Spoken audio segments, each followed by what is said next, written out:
오늘 본문 말씀이 놓여 있는 열왕기상 3장에는 우리가 잘 아는 솔로몬이 겪었던 한 사건이 나옵니다.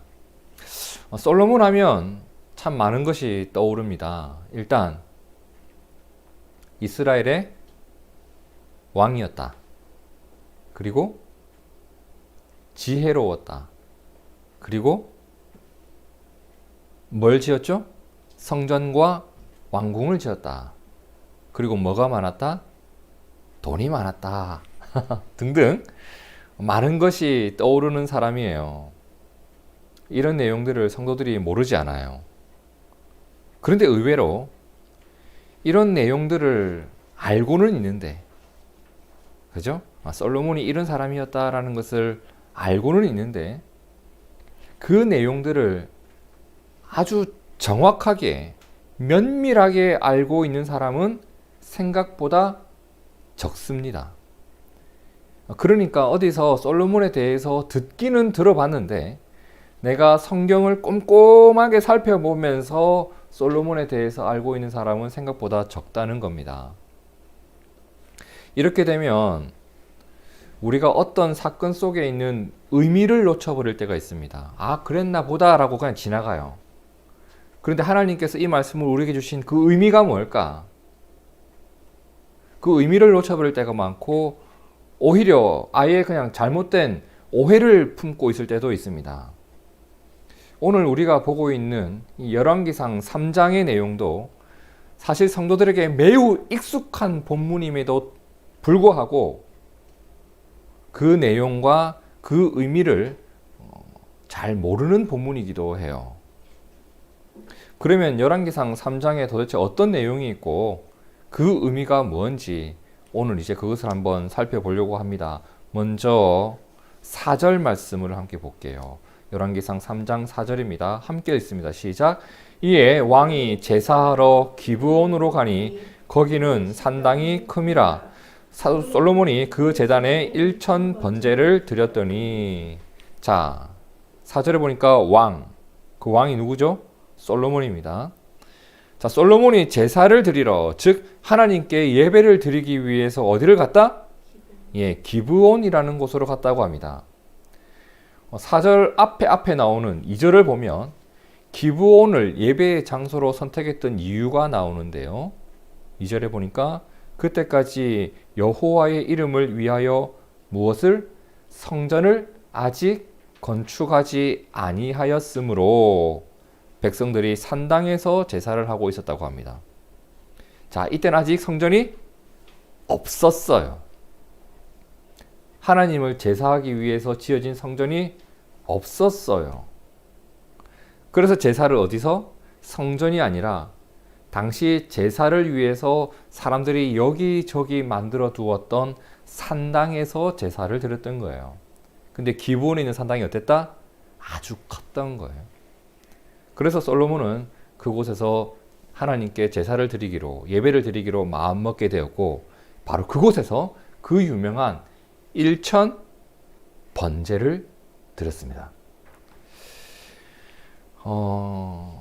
여러분, 한글은 띄어쓰기가 아주 중요한 언어입니다.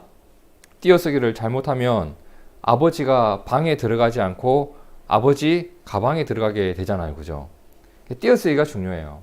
마찬가지로 1,000번 제와 1,000 번제는 이 완전히 다른 것이거든요. 이 두 가지가 무슨 차이냐? 1,000번 제는 1,000번의 제사를 말하는 거예요. 1,000번 제.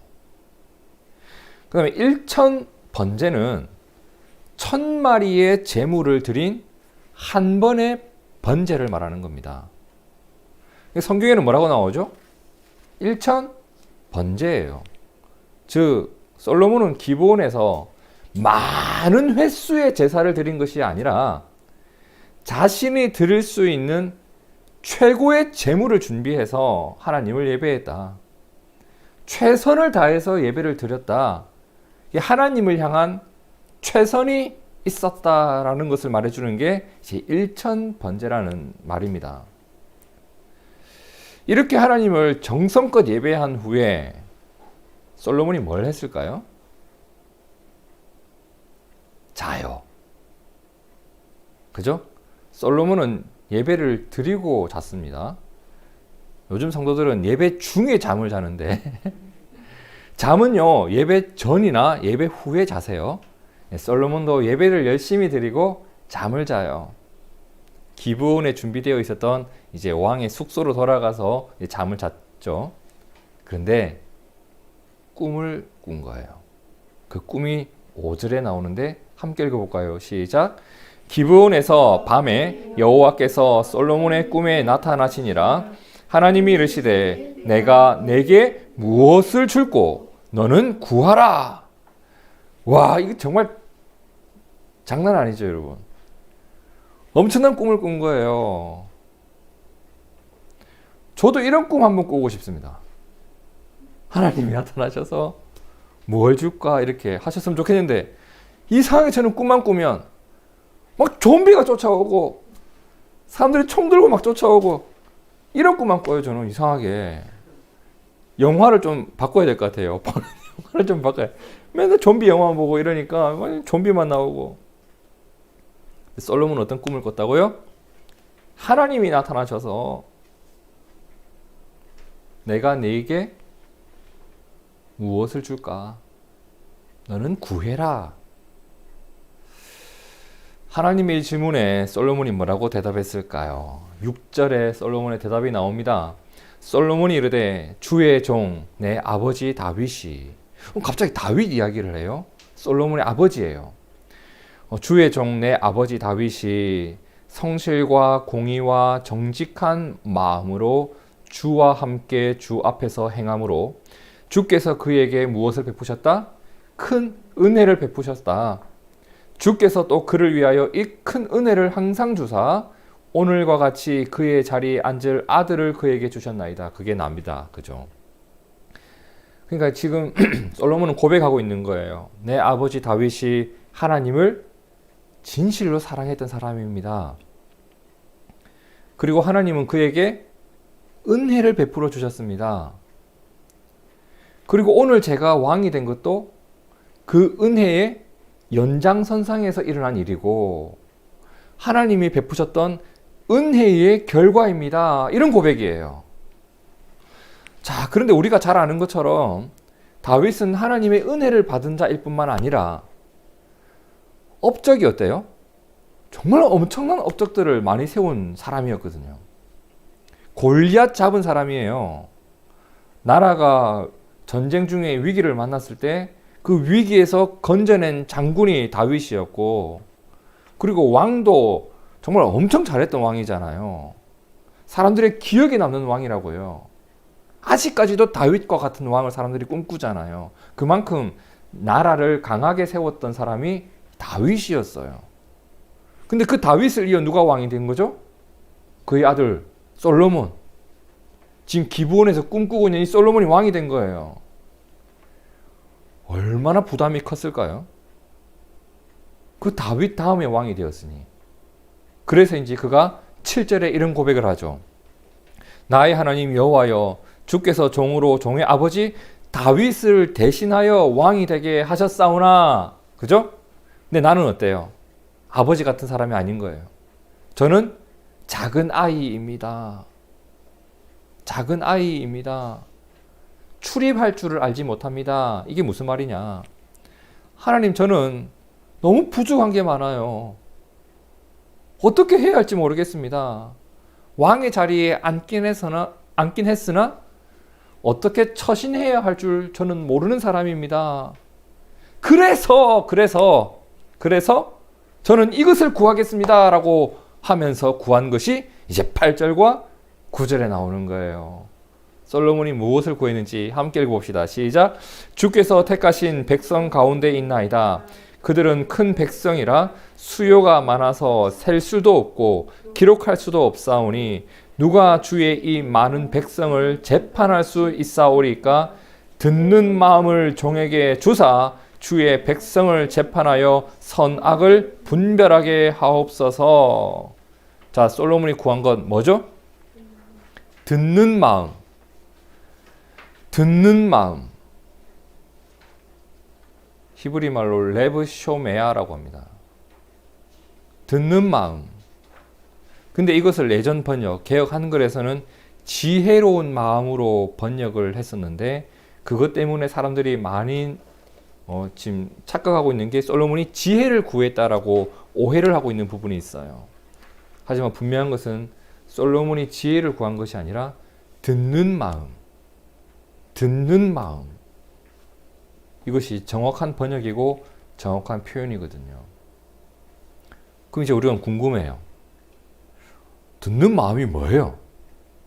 듣는 마음이 뭐냐고. 이것을 두 가지 의미로 한번 생각해 보려고 합니다. 첫째로, 듣는 마음이라는 것은, 자, 하나님의 뜻을 묻고 들을 줄 아는 겸손한 마음이에요. 그리고 그 뜻 앞에서 내 마음이 완악해지지 않는 마음이에요. 이해되시나요? 여러분, 하나님의 뜻을 듣고자 하는 마음, 그 뜻 앞에서 완악해지지 않는 마음, 이건 참 소중한 복이에요. 듣는 마음이 없었던 사람 중에 아주 대표적인 사람이 출애굽기에 나오는 애굽왕 바로입니다. 애굽왕 바로는 하나님의 뜻대로 돌아설 듯 하면서 말고, 돌아설 듯 하면서 말고, 10가지 재앙을 겪으면서 돌아설까 말까, 돌아설까 말까를 계속 반복했던, 그러면서 지속적으로 하나님을 거역했던 게 바로의 모습이었잖아요. 출애굽기에서는 그가 이렇게 행동할 수밖에 없었던 어떤 원인을 정확하게 지적해 주는 부분이 있는데, 출애굽기 7장 13절을 보세요. 그러나 바로의 마음이 어떠했다? 완악했다. 예전 번역으로 보면 강팍했다. 강팍했다. 그 마음이 강팍하다 보니 그들의 말을 듣지 않았다. 하나님이 명하신 말을 듣지 않았다. 마음이 강팍하면요, 아무리 좋은 말이라고 할지라도 들리지 않습니다. 선생님이 학생들 보고 죽으라고 하겠습니까? 그들을 살리는 말이고 그들을 위한 말, 그들을 가르치는 말을 하지 않습니까? 근데 학생들이 귀에 안 들어가요. 왜? 마음으로 딴 생각을 품고 있으니까. 하기 싫으니까. 듣기 싫으니까. 좋은 말이 없어서 안 들리는 게 아니라 들을 마음이 없는 거예요. 하나님이 사람들에게 주시는 말이 얼마나 많아요. 이 말씀이 우리를 생명으로 인도하는 것을 우리는 알아요. 문제는 들을 마음이 없는 거예요. 마음이 굳어버린 거예요. 여러분, 내 마음이 하나님에 대하여 굳어버리지 않는 복이 우리에게 있기를 진심으로 축복합니다. 예수님께서 이런 비유를 말씀하신 적이 있죠. 마태복음 13장에 보면 예수께서 비유로 여러 가지를 그들에게 말씀하여 이르시되, 씨를 뿌리는 자가 있다. 그죠? 어떤 농부가 씨를 뿌린대요. 씨를 뿌리는데 뿌릴새 덜어는 어디에 떨어졌죠? 길가에 떨어진 거예요. 길가에 떨어지니까 어때요? 씨앗이 파묻히지 못하니까 그냥 땅 위에 놓여져 있는 거예요. 새들이 와서 다 주워 먹은 거예요. 제가 며칠 전에 저 꿈의 숲에 갔었는데, 비둘기가 열심히 땅을 막 쪼 먹고 있어요. 뭘 쪼 먹을까요? 사람들이 뿌려놓은 과다 다 쪼 먹는 거예요. 이렇게. 하나님의 말씀이 내 마음에 떨어졌는데 심기지 못하니까 사탄이 와서 다 뺏어가는 거예요. 덜어는 흙이 얕은 돌밭에 떨어졌는데 흙이 깊지 아니하니까 뿌리를 내리지 못하죠. 그러니까 어때요? 뜨거운 햇볕이 떴을 때 조그만 고난이 와도 열매를 맺지 못하고 죽어버리는 거죠. 어떤 씨앗은 가시떨기에 떨어졌대요. 막 자라는데 가시에 걸리는 거죠. 그러니까 더 이상 자라지 못하고 죽어버린 거예요. 근데 13장 8절에 보니까 덜어는 어디에? 좋은 땅에 떨어짐에.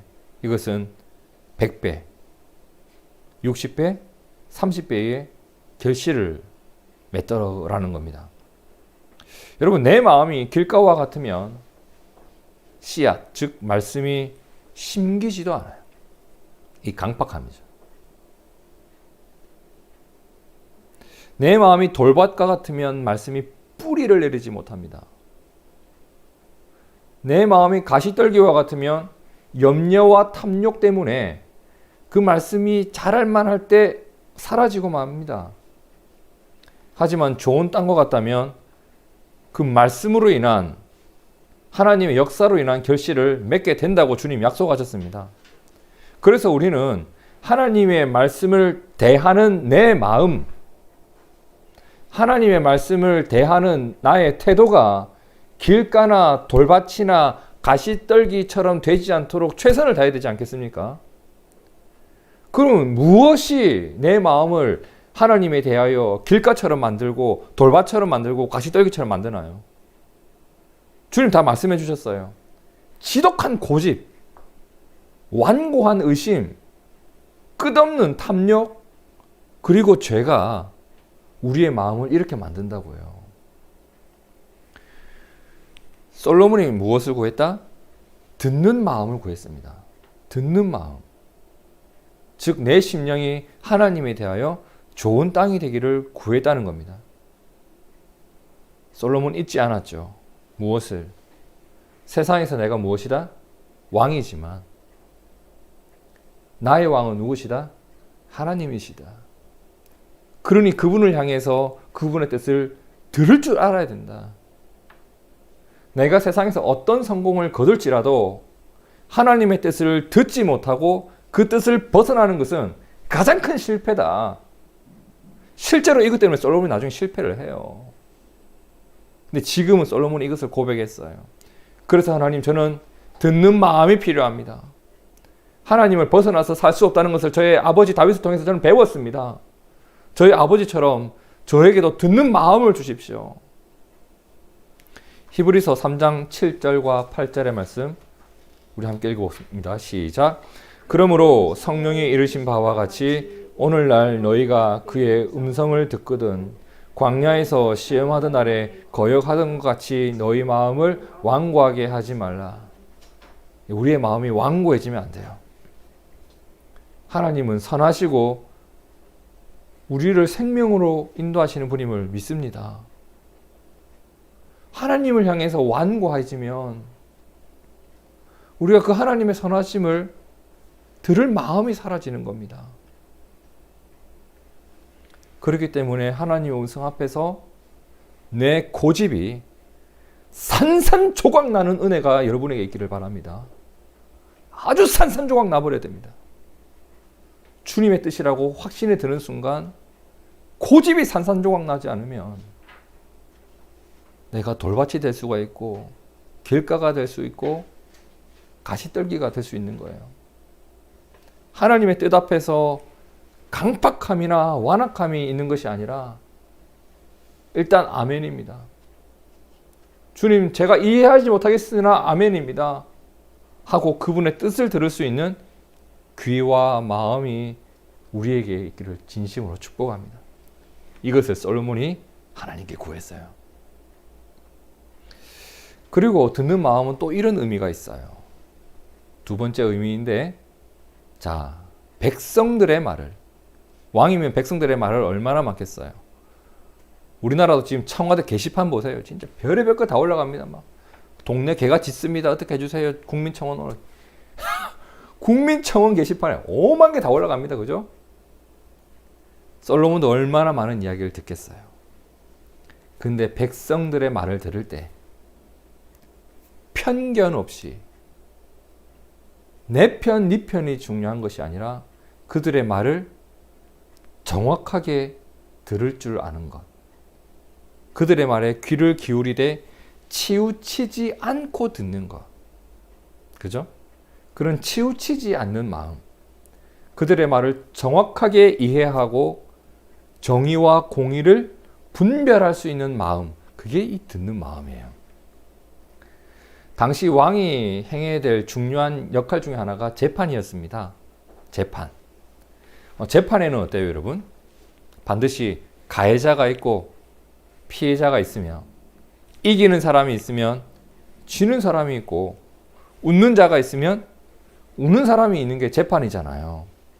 그러니까 재판에서 제일 중요한 건 뭐예요? 공정성. 공정성.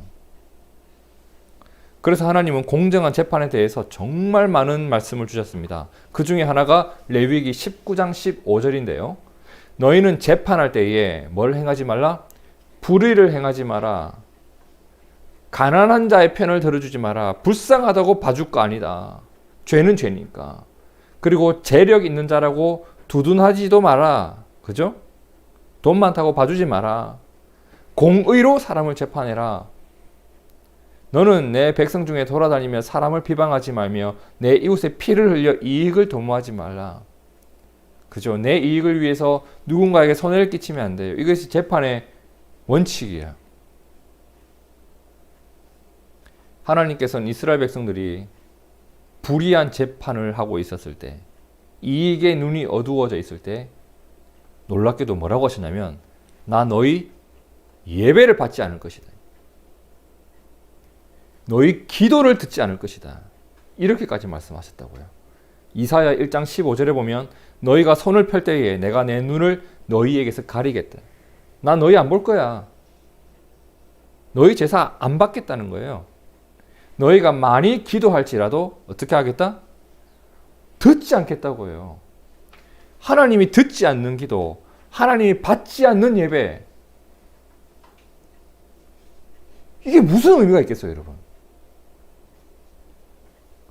우리가 이걸 주목하셔야 돼요. 내가 하나님께 예배를 드린 것이 중요한 것이 아니라 하나님이 받으셨다는 게 중요한 거예요. 내가 기도를 많이 한 게 중요한 게 아니라 하나님이 들으셨다는 게 중요한 거잖아요. 근데 하나님이 받지도 않고 듣지도 않겠대요. 이 사람들이 뭐 예배를 대충대충 드리는 거 그런 거 아니에요. 엄청난 재물과 엄청난 일을 통해서 이렇게 제사를 드렸다고 해요. 근데 하나님이 이렇게 말씀하신 이유가 뭐였어요? 너희의 재판이 불의하다. 너희가 정의롭지 않다. 그래서 하나님이 말씀하신 게 이거죠. 너희는 스스로 깨끗하게 하여 내 목전에서 너희 악한 행실을 버리고 악행을 그치고 선행을 배우고 정의를 구하고 학대받는 자를 도와주고 고아를 위하여 신원하고 과부를 위하여 변호하고 그리고 와서 나에게 예배를 드려라. 그래서 솔로몬은 이런 왕이 되지 않기 위하여, 잘못된 재판을 하는 왕이 되지 않기 위하여, 잘못된 판단을 하지 않도록, 나의 실수로 백성들 중에 상처받는 이가 생기지 않도록, 억울한 일들이 생기지 않도록 하나님께 구했던 겁니다. 무엇을? 듣는 마음, 분별할 수 있는 마음, 재판을 바르게 할 수 있는 그 기초를 저에게 주십시오. 그러면 여러분, 솔로몬은 지금 개인의 이익을 구하는 것이 아니죠. 지금 사익을 하나님께 구한 게 아니에요. 좋은 왕이 되기 위한 고민이 있었던 거예요. 좋은 왕이 되기 위해서 무엇이 필요할까를 고민했었고, 내가 왕이라고 하는 것을 잘 감당하기 위해서, 그러니까 솔로몬은 왕을 나의 지위로 본 게 아니라 사명으로 봤던 거예요. 그 사명을 감당하기 위해서 필요한 것, 그것을 하나님께 구했던 거예요. 9절에서 그렇게 말하죠. 누가 주의 이 많은 백성을 재판할 수 있겠습니까? 듣는 마음을 종에게 주사 주의 백성을 재판하여 선악을 분별하게 하옵소서. 솔로몬은 듣는 마음을 구했습니다. 그러면 우리가 듣는 마음을 이제 이야기해 봤으니 이렇게 정리할 수 있을 것 같아요. 먼저는 하나님 앞에서 어떤 마음? 겸손한 마음. 백성들 앞에서 어떤 마음? 공정한 마음. 하나님의 뜻 앞에서 완고하지 않고 백성들의 말을 가벼이 여기거나 치우치게 듣지 않는 그런 마음. 내 이익이 중요한 것이 아니라 나의 사명이 중요한 그러한 듣는 마음을 누가 구했다? 솔로몬이 구했다. 근데 여러분 10절을 보세요. 아주 중요한 말씀이 여기서 나와요. 솔로몬이 이것을 구하매. 솔로몬이 이것을 구하매 뭐라고요? 그 말씀이 주의 마음에 든지라. 하나님의 마음에 든지라. 여러분 어떤 질문에 대해서 누군가는 정답을 이야기해요. 근데 솔로몬이 대답한 것은 정답이라기보다 감동을 준 대답이었어요. 솔로몬이 하나님께 감동을 주었어요. 참 아쉬운 것은 솔로몬이 늘 이런 마음을 가지고 살았던 것은 아닌데 적어도 지금 이 순간만큼은 진실이에요. 하나님 앞에서 제가 이런 왕이 되고 싶습니다. 솔로몬의 이런 모습이 하나님의 마음에 꼭 들었던 거예요. 아마 여러분도 이런 일 겪어본 적 있으실 거예요.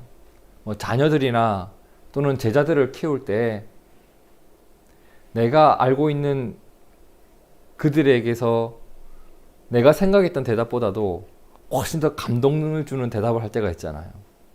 뭐 사줄까 했을 때 아니에요. 그거 가지고 전 이랬으면 좋겠어요. 어려운 이웃을 도와줬으면 좋겠어요. 깜짝 놀라죠. 얼마나 이쁘고 행복감이 느껴져요. 그 모습을 보면. 그죠?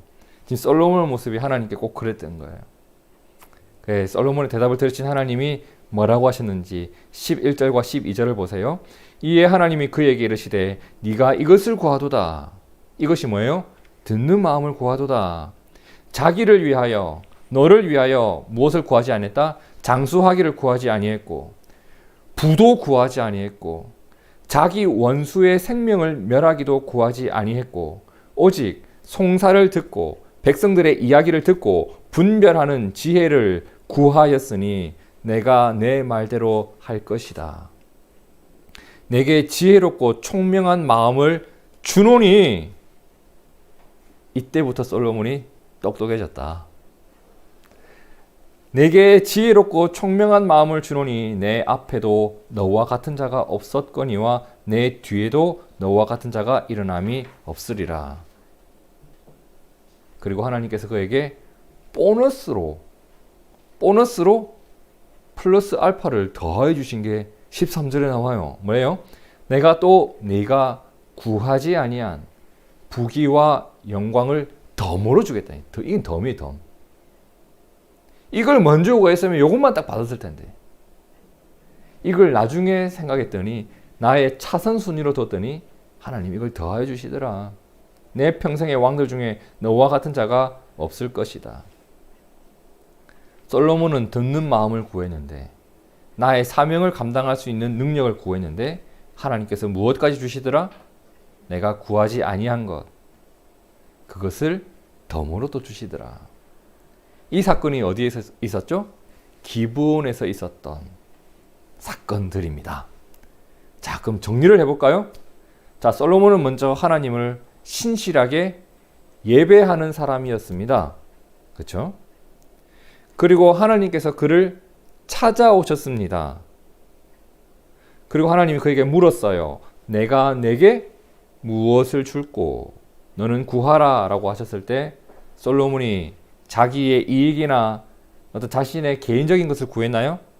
아니라 하나님께서 나에게 주신 왕이라고 하는 그 사명, 백성들에게 좋은 왕이 되기 위해서 필요한 듣는 마음을 구했고 이것이 하나님의 마음에 꼭 들었다. 이렇게 요약할 수 있겠죠. 이제 가장 중요한 질문 하나가 남아 있습니다. 우리가 하나님의 마음에 꼭 드는 교회일까? 내가 하나님의 마음에 꼭 드는 성도일까? 우리가 이것을 한번 고민해 봤으면 좋겠습니다. 우리에게 이게 중요하잖아요. 솔로몬이 하나님의 마음에 들었던 것처럼 하나님, 오늘 내가 하나님의 마음에 드는 사람입니까? 여러분, 만일 하나님께서 우리를 찾아오셔서 내가 네게 무엇을 줄고 너는 구하라 라고 물으신다면 여러분, 뭘 구하시겠습니까? 우리는 어떤 것을 구할까요? 뭐부터 나올까요, 입에서? 저도 곰곰이 한번 생각해 봤습니다. 나는 하나님께 뭘 구할까? 듣는 마음은 일단 아닌 것 같아요. 이런 것을 생각해 본 적이 없었습니다. 오늘로써 4살이 된 둥지 교회에게 하나님이 내가 너희 교회에 이거 하나 줄 건데 생일 선물로 뭘 구하는지 내가 한번 들어보겠다. 대답해 보아라 라고 했을 때 우리가 한 목소리로 일구동성으로 땅각 이렇게 대답할 게 뭘까요? 이 질문을 더 쉽게 이렇게 바꾸어 볼까요? 여러분이 지금 기도하고 있는 게 뭐예요? 구하면 들으시겠다라고 하신 하나님 앞에 우리가 구하고 있는 게 뭐가 있을까요? 내 기도 제목이 뭐냐? 이 질문이에요. 그 기도 제목 가운데 하나님의 마음을 감동시키는 내용이 있을까? 내 사명을 위한 기도 제목이 있을까? 내 먹고 사는 문제가 아니라, 내 이익의 문제가 아니라 하나님을 생각할 줄 알고 교회를 생각할 줄 아는 부분이 점 하나라도 있었던가? 그것이 하나님을 기쁘게 한다. 이 부분을 우리가 돌아보자는 겁니다. 저는 우리가 주님의 마음에 드는 성도, 주님의 마음에 드는 교회가 되기만을 바라고 꿈꾸고 있습니다. 그래서 오늘 10절 말씀이 너무 부러웠던 거예요. 솔로몬이 이것을 구하며 그 말씀이 주의 마음에 든지라, 주의 마음에 든지라. 그리고 도대체 솔로몬의 어떤 부분이 하나님의 마음에 그렇게 꼭 들었는가를 계속 주목하게 되는 거예요. 아, 자기의 이익을 뒤로 미루었구나. 먼저 구하지 않았구나. 자신의 사명과 백성들을 먼저 생각해서 듣는 마음을 구했구나. 그럼 오늘 우리가 구해야 될 것은 무엇일까? 제가 솔로몬의 이런 모습을 보면서 묵상했던 내용이 있습니다. 우리의 입장에서는 기도의 응답이 중요하겠지만 하나님의 입장에서는 그것을 구하는 동기와 목적이 더 중요하시겠다. 그래요, 여러분. 기도의 응답보다도 기도의 동기와 목적이 더 중요해요. 자녀들이 부모님께 무언가를 요구해서 내가 그걸 받았다라는 것보다도 그것을 어디에 쓸 건지, 그것으로 뭘 할 건지 부모 입장에서 그게 중요하잖아요. 아빠 100원만. 왜? 아이템 사야 돼. 싫어. 나 100원만. 왜? 내 친구가 준비물 살 돈이 없대. 나 사주고 싶어. 동기와 목적이 다르면 부모의 마음도 다르잖아요. 하나님도 그렇지 않을까요? 때로는 기도의 응답보다도 기도의 동기와 목적이 중요하고 내가 뭘 했다, 사역의 내용보다도 그 사역의 동기와 목적이 더 중요한 거예요. 흥부가 제비를 불쌍히 생각해서 다리를 고쳐줬잖아요. 놀부가 제비가 불쌍해서 다리를 고쳐줬나요? 아니죠. 제비가 물어줄 박씨를 꿈꾸며 멀쩡한 제비 다리를 분질러서 고쳐준 게 놀부였다고요. 우리가 이런 마음을 가져서는 안 되지 않겠습니까? 사역의 내용보다도 사역의 동기와 목적이 더 중요해요. 내가 무엇을 이루었느냐 보다도 이것을 통해서 내가 누구를 살려내었고 무엇을 이루었는가. 저는 하나님께서 이것을 귀하게 보신다고 생각합니다. 저는 하나님께서 오늘 말씀을 통해 4주년을 맞는 우리 둥지교회에게 하나님의 마음에 드는 교회가 되어라 라고 하는 도전을 받게 되었습니다. 여러분, 우리가 하나님의 마음에 꼭 드는 교회가 되길 진심으로 축복합니다. 그래서 우리가 솔로몬을 살펴봤습니다. 솔로몬이 뭘 구했다? 자신의 사명을 위하여 하나님 앞에서 겸손한 자가 되기를 구했고 백성들의 탄식을 들을 줄 아는 자가 되기를 구했던 것처럼 오늘 우리가 우리에게 주신 교회의 꿈과 나에게 주신 사명은 뭘까? 이걸 마음에 품고 이걸 위해서 어떻게 하자? 구체적으로 기도하고 그리고 하나님께서 주시는 은혜 속에서 그 일을 이루어가는 교회가 되기를 바랍니다. 하나님께서 이런 우리를 그냥 내버려 두실까요? 하나님께서 솔로몬에게 뭘 덤으로 주셨죠? 그가 구하지 아니한 것. 예수님도 우리에게 약속해 주셨습니다. 너희가 먼저 그의 나라와 그의 의를 구해라. 그리하면 이 모든 것, 이방인들이 구하는 먹을 것, 입을 것, 마실 것들을 너희에게 덤탱이로 더하여 주신다. 그러니까 덤탱이에요, 이거는. 덤탱이가 우리의 기도 제목이 아니라 이거 그냥 받으면 되는 거예요, 이거는. 우리의 기도 제목 뭐가 되어야 된다? 우리의 삶을 그분의 은혜 가운데서 그분의 손길을 이끌어 주시는 그 음성을 듣는 그 자리에 머물러 있고 그리고 사명을 위해서 오늘 내가 구하고 힘쓰는 것 이것이 오늘 우리의 마음에 깊이 자리 잡기를 진심으로 축복합니다. 여러분 우리가 교회라는 것을 잊지 않는 교회가 되기를 축복합니다. 여러분 우린 교회입니다. 이걸 잊어서는 안 돼요. 하나님께서 우리를 세우신 목적을 잊지 말아야 합니다. 그리하면 하나님의 마음에 드는 교회로 세워질 수 있다고 저는 믿어요. 내가 교회임을 기억하고 하나님의 목적을 생각하며 나의 사명을 다할 때 더불어 주시는 하나님의 은혜를 풍성히 누리게 될 것을 믿습니다. 우리 교회가 우리 성도들이 하나님의 마음에 드는 교회, 하나님의 마음에 드는 성도 되기를 진심으로 축복합니다. 함께 기도하겠습니다.